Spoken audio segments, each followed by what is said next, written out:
Hello प्यारे दोस्तों, मैं हूं आपका भैया ऋषभ सिंह और आप सभी देख रहे हैं आपका अपना यूट्यूब चैनल ऋषि यस क्लासेस।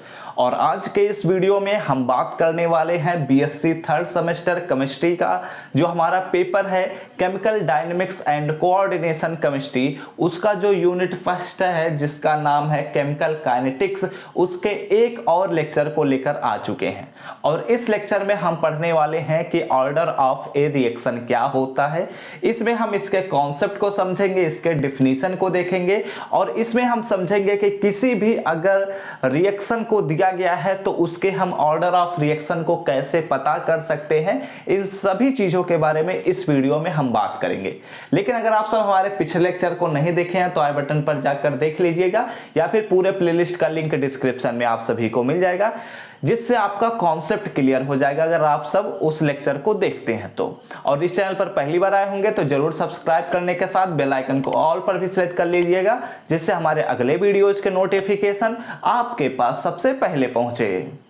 तो चलिए अब हम समझते हैं कि ऑर्डर ऑफ रिएक्शन का क्या कॉन्सेप्ट है। लेकिन अगर आप सब अपने कॉपी और पेन लेकर नहीं बैठे हैं तो लेकर बैठ जाइए। और अगर आप सभी को बाद में नोट्स बनाना है तो आप हमारे टेलीग्राम ग्रुप से ज्वाइन कर सकते हैं, लिंक डिस्क्रिप्शन में आप सभी को मिल जाएगा। चलिए अब हम शुरुआत करते हैं कि ऑर्डर ऑफ रिएक्शन क्या है। देखो, हम लोगों ने पिछले लेक्चर में बात किया था रेट लॉ के बारे में। हम लोगों ने समझा था कि रेट लॉ क्या होता है। तो rate law basically rate of reaction को रिप्रेजेंट करने का तरीका है। और जब हम रेट ऑफ रिएक्शन को कंसंट्रेशन के टर्म्स में रिप्रेजेंट करते हैं तो वही रेट लॉ का एक्सप्रेशन कहलाता है। यह हम लोग पहले से ही जानते हैं। और जो हमारे पास रेट ऑफ रिएक्शन होता है वह किसी रिएक्शन की गति को बताता है कि कोई भी रिएक्शन कितनी तेजी से हो रहा है। ये सभी चीजें हम ऑलरेडी समझ चुके हैं। तो अब चलिए हम समझते हैं कि ऑर्डर ऑफ रिएक्शन क्या है। तो ऑर्डर ऑफ रिएक्शन का अगर हम केवल एक लाइन में समझें कि ऑर्डर ऑफ रिएक्शन क्या है, तो कोई भी रिएक्शन होता है तो उसमें रिएक्टेंट्स पार्टिसिपेट करते हैं, ये हम सभी जानते हैं। तो कितने रिएक्टेंट्स एक रिएक्शन में पार्टिसिपेट करते हैं या हम उसमें देखकर बता सकते हैं, लेकिन यह हम नहीं बता सकते कि कितने रिएक्टेंट्स के कंसंट्रेशन में बदलाव करने से रेट ऑफ रिएक्शन बदलाव होगा। यही जितने भी रिएक्टेंट्स के कंसंट्रेशन में बदलाव करने से रेट ऑफ रिएक्शन में बदलाव होता है, वही उस रिएक्शन का ऑर्डर कहलाता है।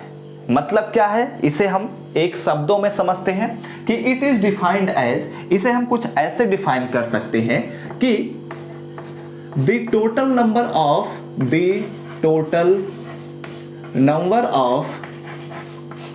ठीक है, the total number of reacting molecules whose concentration,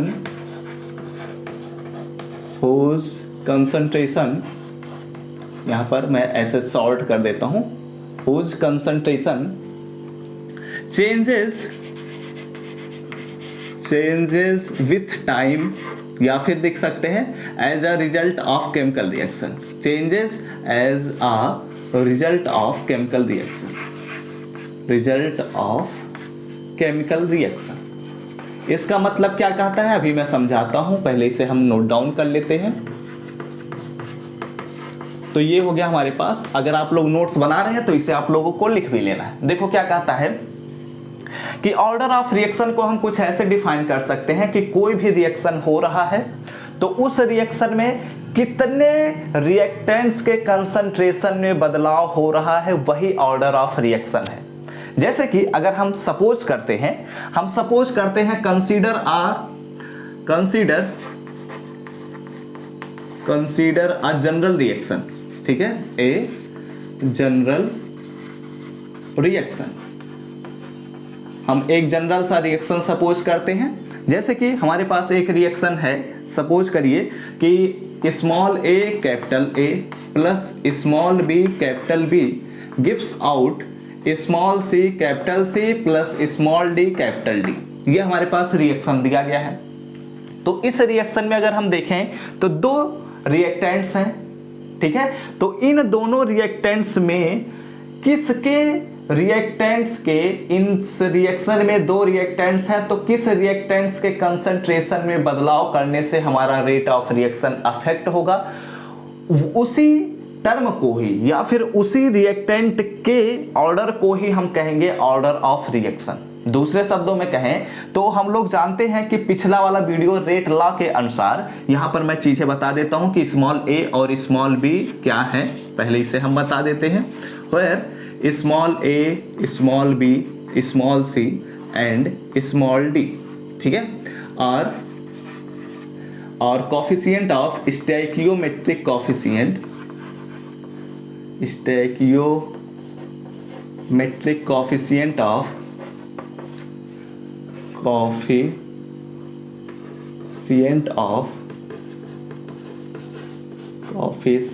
of reactants and products, या फिर ऐसे लिख सकते हैं कि A, B, C and D, ठीक है। यहां पर हमने बता दिया कि जो हमारे small a, small b, small c and small d है, ये हमारे स्टोइकियोमेट्रिक कोफिशिएंट है।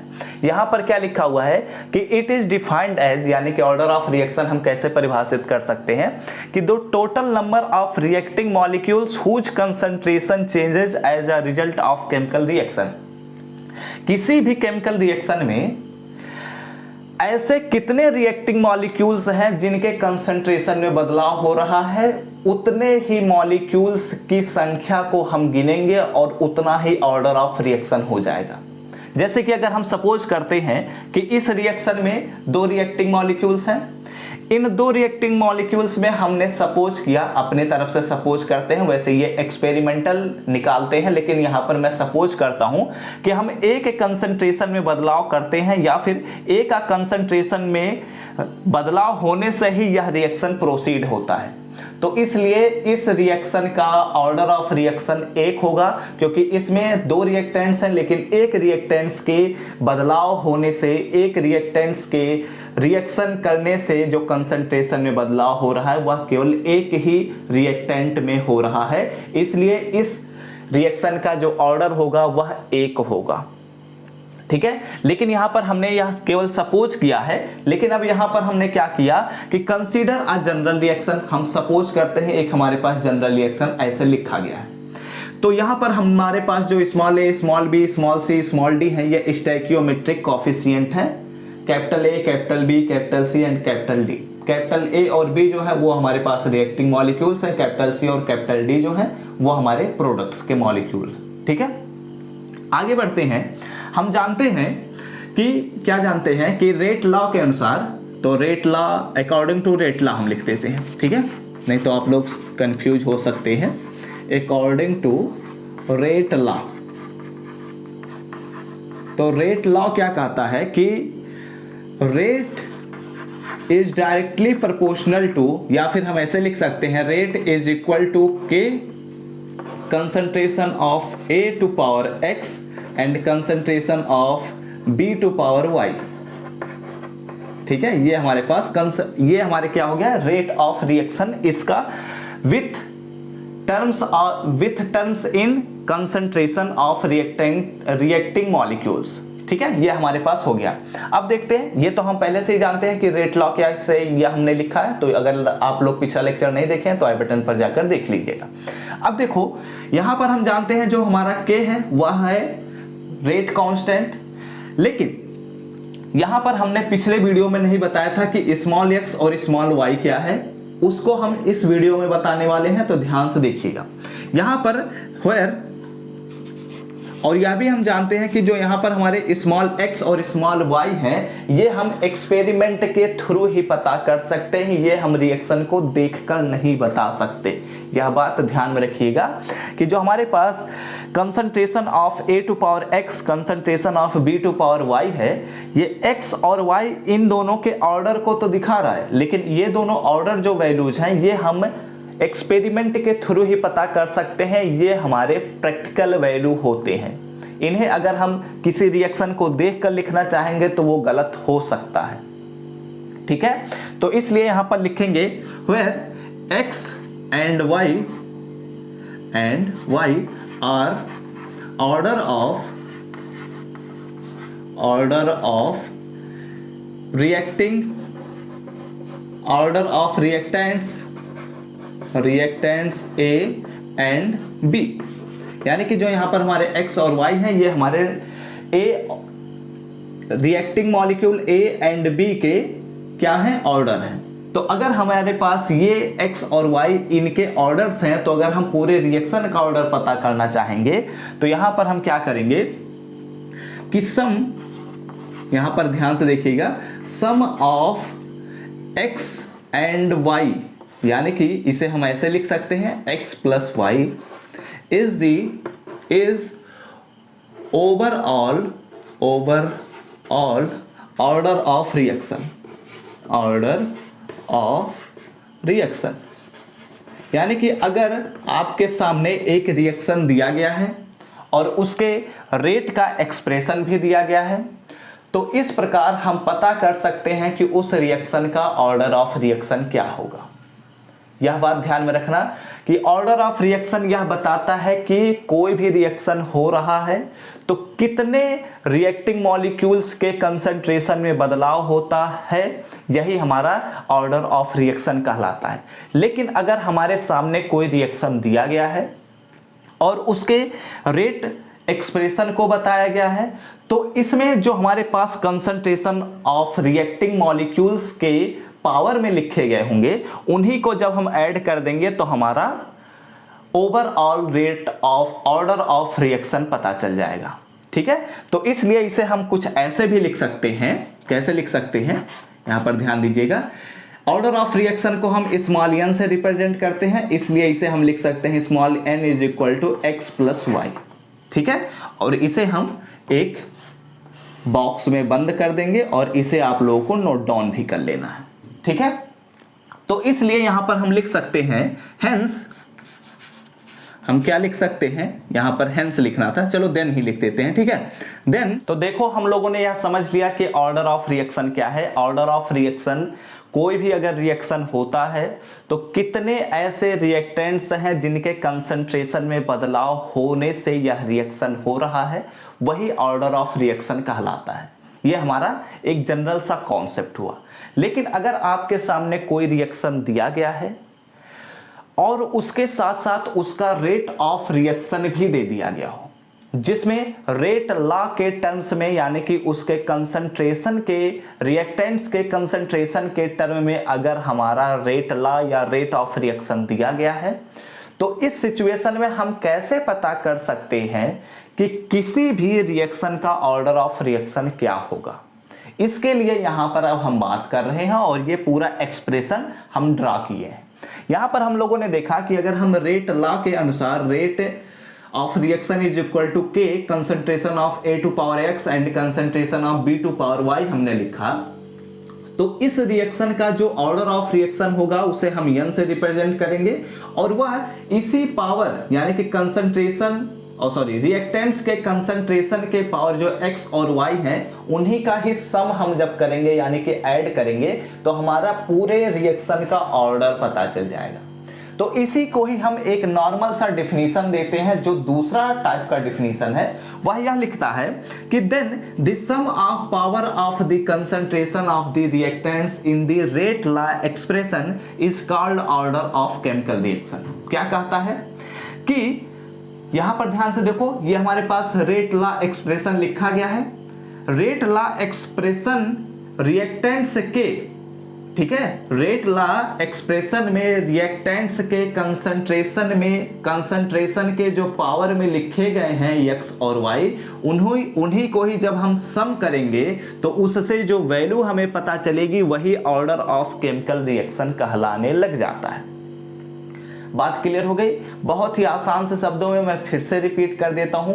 ऑर्डर ऑफ रिएक्शन यह बताता है कि अगर कोई भी केमिकल रिएक्शन हो रहा है तो उस केमिकल रिएक्शन में रिएक्टेंट्स के कंसंट्रेशन में जितना बदलाव होगा, जितने नंबर ऑफ रिएक्टेंट्स के कंसंट्रेशन में बदलाव होगा, उतना ही उस रिएक्शन का ऑर्डर होगा। अगर किसी रिएक्शन में एक ही रिएक्टेंट्स के कंसंट्रेशन में बदलाव होने से रिएक्शन हो रहा है तो उस रिएक्शन का ऑर्डर 1 होगा। अगर कोई भी रिएक्शन हो रहा है और उसमें 2 रिएक्टेंट्स के कंसंट्रेशन में बदलाव होने से फर्क पड़ता है तो उस रिएक्शन का ऑर्डर 2 होगा। अगर कोई भी रिएक्टेंट्स का कंसंट्रेशन में बदलाव हो ही नहीं रहा है तो इस प्रकार के रिएक्शन का जो ऑर्डर होगा वो 0 कहलाएगा। ठीक है, तो इस पर हम बहुत सारे लेक्चर्स अभी प्रोवाइड करने वाले हैं कि जीरो ऑर्डर रिएक्शन क्या होता है, फर्स्ट ऑर्डर रिएक्शन क्या होता है, सेकेंड ऑर्डर रिएक्शन क्या होता है, इन सभी चीजों पर हम आगे चलकर बात करने वाले हैं। लेकिन अगर आपके सामने कोई भी रिएक्शन दिया गया है और उसका रेट लॉ एक्सप्रेशन दिया गया है तो अब आई थिंक आप लोग हमेशा यह पता कर सकते हैं कि क्या होगा उसका रेट ऑर्डर ऑफ रिएक्शन। ठीक है, तो अब चलो इसे हम जनरलाइज करते हैं। या तो एक छोटा सा रिएक्शन हुआ, अगर कोई बहुत बड़ा रिएक्शन दिया गया है और उसमें रेट लॉ एक्सप्रेशन भी बताया गया है तो हम कैसे पता कर सकते हैं कि उस रिएक्शन का क्या ऑर्डर होगा, इसके बारे में चलिए अब हम समझते हैं। लेकिन उससे पहले आप सभी लोग इसका स्क्रीनशॉट ले लीजिएगा और ये सभी चीजें आप लोग अपने कॉपी में नोट डाउन भी कर लीजिए क्योंकि यही सभी चीजें आपको बाद में काम आएंगे। ठीक है, तो जल्दी से नोट डाउन करिए, इसके बाद हम इसको इरेज करते हैं और इसके बाद हम इसके आगे बढ़ते हैं। तो अब चलिए हम इसके अगले पॉइंट पर बढ़ते हैं। यहां पर हम एक जनरल सा रिएक्शन लेते हैं। जस्ट सपोज कि फॉर ए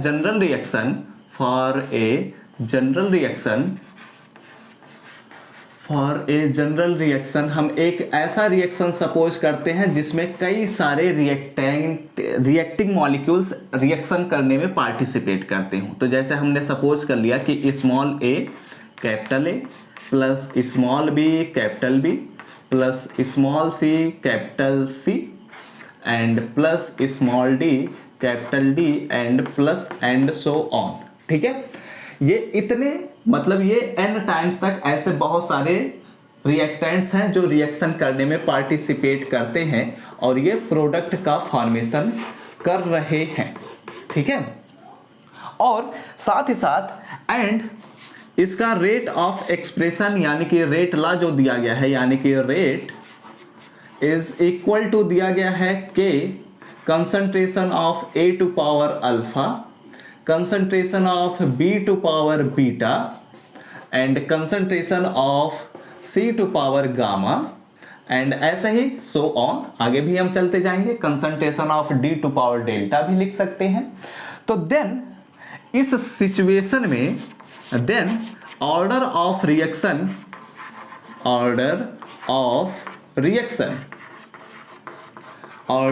रिएक्शन क्या होगा इसके बारे में हम बात करेंगे।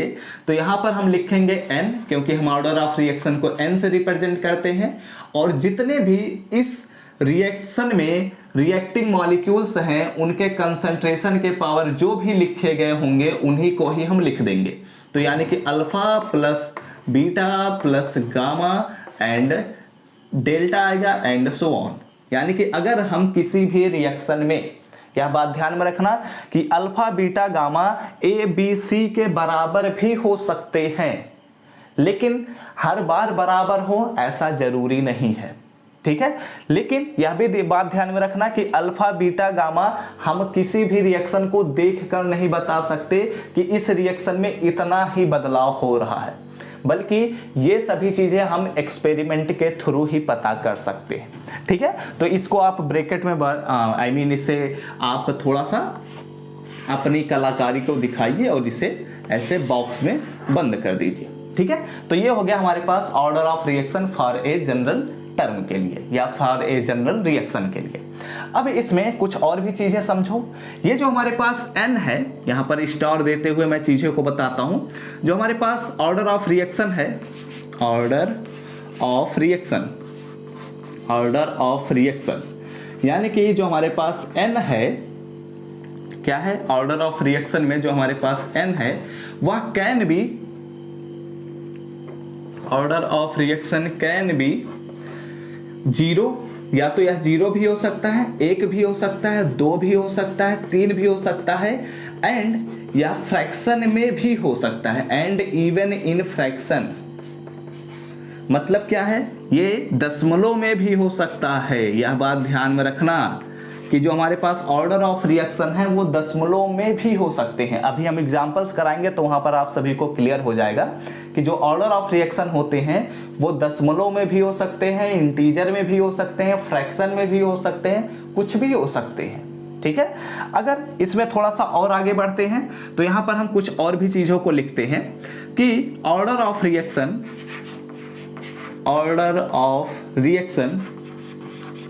यानी कि जो n है वह 0 है। ठीक है, ऑर्डर ऑफ रिएक्शन यानी कि n जो है अगर वह 0 मिलता है तो इस प्रकार के रिएक्शन को this reaction is called as zero order reaction. क्या कहेंगे? Zero order reaction. बात क्लियर हुई? हम क्या कहेंगे? अगर कोई भी ऑर्डर है, अगर हम किसी रिएक्शन का ऑर्डर निकालते हैं और n इज इक्वल टू 0 हमें मिल जाता है तो इस सिचुएशन में उस रिएक्शन को हम जीरो ऑर्डर रिएक्शन कहेंगे। जैसे यहां पर अगर n इज इक्वल टू 0 मिल जाए तो इस प्रकार के रिएक्शन को हम कहेंगे कि यह जीरो ऑर्डर का रिएक्शन है। ऐसे ही अगर हम करते हैं तो n इज इक्वल टू 1 मिल जाता है तो इस प्रकार के रिएक्शन को हम कहेंगे फर्स्ट ऑर्डर रिएक्शन। क्या कहेंगे? First order reaction. और ऐसे ही अगर हम किसी रिएक्शन का ऑर्डर निकालते हैं और n इज इक्वल टू हमें 2 मिल जाता है तो इस प्रकार के रिएक्शन को हम कहेंगे सेकेंड ऑर्डर रिएक्शन। ऐसे ही हम आगे और भी चलते जा सकते हैं, लेकिन हमारे पास इतने ही काम के हैं तो यहीं पर हम रुकते हैं। ठीक है, तो ये आप लोग एक बार इसका स्क्रीनशॉट लीजिएगा और अपने कॉपी में नोट डाउन कर लीजिएगा। आई होप सब कुछ तो आपको समझ में आ ही गया होगा कि हमारे पास एक जनरल रिएक्शन दिया गया है, उसका रेट लॉ एक्सप्रेशन दिया गया है, उसके बाद हमने उसका ऑर्डर ऑफ रिएक्शन निकाला जिसमें जो n है वह इन रिएक्टिंग मॉलिक्यूल्स के कंसंट्रेशन के पावर में जो भी लिखा रहेगा उन्हें ही हम ऐड कर देंगे तो हमारा ऑर्डर ऑफ रिएक्शन पता चल जाएगा। और इसे हम n से रिप्रेजेंट करते हैं और जो यहाँ पर n है वह कुछ भी हो सकता है, 0 1 2 3, इवन इन फ्रैक्शन भी हो सकता है। और अगर हमारे पास n का वैल्यू 0 होता है तो उस प्रकार के रिएक्शन को हम जीरो ऑर्डर रिएक्शन कहते हैं। n का वैल्यू 1 होगा तो फर्स्ट ऑर्डर रिएक्शन, n का वैल्यू 2 होगा तो सेकेंड ऑर्डर रिएक्शन, n का वैल्यू 3 होगा तो थर्ड ऑर्डर रिएक्शन। ऐसे ही और भी हम लिख सकते हैं। ठीक है, यह भी बात क्लियर हो गई। तो जब हम लोगों ने यह समझ लिया कि हम किसी भी रिएक्शन का ऑर्डर ऑफ रिएक्शन कैसे पता कर सकते हैं तो चलिए कुछ एग्जांपल्स भी लेते हैं और इसके कॉन्सेप्ट को हम पूरी तरीके से कंप्लीटली समझ लेते हैं। तो देखो यहाँ पर हमारे सामने कुछ क्वेश्चंस भी लिखे गए हैं। सबसे पहला क्वेश्चन लिखा गया है कि calculate order of reaction which has the rate expression. हमारे पास एक रिएक्शन दिया गया है जिसमें A plus B gives out products, यानी कि ये हमारे मिलकर प्रोडक्ट का निर्माण करते हैं। ठीक है, तो इसमें हमारे पास रेट लॉ एक्सप्रेशन दिया गया है कि K is equal to concentration of A to power 2 and concentration of B to power 1, ये हमारे पास लिखा गया है। तो अगर इसका ऑर्डर ऑफ रिएक्शन हमें पता करना है तो सोल्यूशन में हम डायरेक्ट लिख सकते हैं कि ऑर्डर ऑफ रिएक्शन हमारे पास इस रिएक्शन का क्या ऑर्डर होगा? n is equal to 2 plus 1, यही तो होगा, 2 प्लस 1 इज इक्वल टू 3, यानी कि यह जो रिएक्शन होगा जिसका भी यह रेट ऑफ एक्सप्रेशन लिखा गया है उसका 3 ऑर्डर का वह रिएक्शन होगा। मैंने क्या कहा कि अगर किसी भी रिएक्शन का ऑर्डर हमने निकाला 3 और जो भी रेट ऑफ एक्सप्रेशन दिया गया है जिस भी रिएक्शन का, मुझे नहीं पता यह किस रिएक्शन का दिया गया है, लेकिन जिस भी रिएक्शन का यह ऑर्डर दिया, यह रेट एक्सप्रेशन दिया गया है, उस रिएक्शन का जो ऑर्डर होगा वह 3 होगा। ठीक है, इसमें चलो हम कुछ और क्वेश्चंस बनाते हैं जो अपनी तरफ से हम लिख सकते हैं। हम मान लेते हैं कि रेट एक्सप्रेशन जो दिया गया है उसमें दिया गया है K and concentration of A to power 3/2 and concentration of B to power 1 या -1 सपोज कर लेते हैं। तो इसका जो ऑर्डर ऑफ रिएक्शन होगा, ऑर्डर ऑफ रिएक्शन यानी कि n इज इक्वल टू हमारे पास होगा 3/2 एंड प्लस -1, अगर इसे हम सॉल्व करेंगे तो यहाँ हो जाएगा 3/2 - 1, और इसे अगर हम और सॉल्व करेंगे तो यहाँ पर हो जाएगा 3 - 2/2, यानी कि यहाँ पर हो जाएगा हमारे पास 1/2, यानी कि अगर इसे हम सॉल्व करेंगे तो 0.5 मिलेगा। तो आप लोग देख सकते हैं कि जरूरी नहीं है कि ऑर्डर ऑफ रिएक्शन हर बार 1 2 3 0 के टर्म में ही मिले, बल्कि वह फ्रैक्शन के टर्म में भी मिल सकता है। ठीक है, यहाँ से यह भी बात हम लोगों ने प्रूव कर दिया। तो जल्दी से आप लोग इसका स्क्रीनशॉट लीजिएगा, और ऐसे ही बहुत सारे एग्जांपल्स आप सबके बुकों में दिए गए होंगे, उन सभी क्वेश्चंस को ट्राई करिए। अगर आप लोगों को फिर भी कुछ भी डाउट रहता है तो आप हमसे टेलीग्राम ग्रुप में पूछ सकते हैं, या फिर आप हमसे इंस्टाग्राम पर भी पूछ सकते हैं, लिंक उसका भी डिस्क्रिप्शन में आप सभी को मिल जाएगा। और इस वीडियो को यहीं पर हम समाप्त करते हैं। आई होप आप सभी को ऑर्डर ऑफ रिएक्शन का कॉन्सेप्ट समझ में आ गया हो। अगर आया हो तो जरूर लाइक करिएगा, साथ ही साथ कमेंट करके बताइएगा कि क्या आप सभी को ऑर्डर ऑफ रिएक्शन पूरी तरीके से समझ में आया है या नहीं आया है। और ऐसे ढेर सारे वीडियोज के अगर नोटिफिकेशन पाने होंगे तो जरूर सब्सक्राइब करने के साथ बेल आइकन को ऑल पर भी सेट कर लीजिएगा। तो हमसे मिलते हैं अपने नेक्स्ट वीडियो में, तब तक पढ़ते रहिए, संघर्ष करते रहिए और सफल होते रहिए।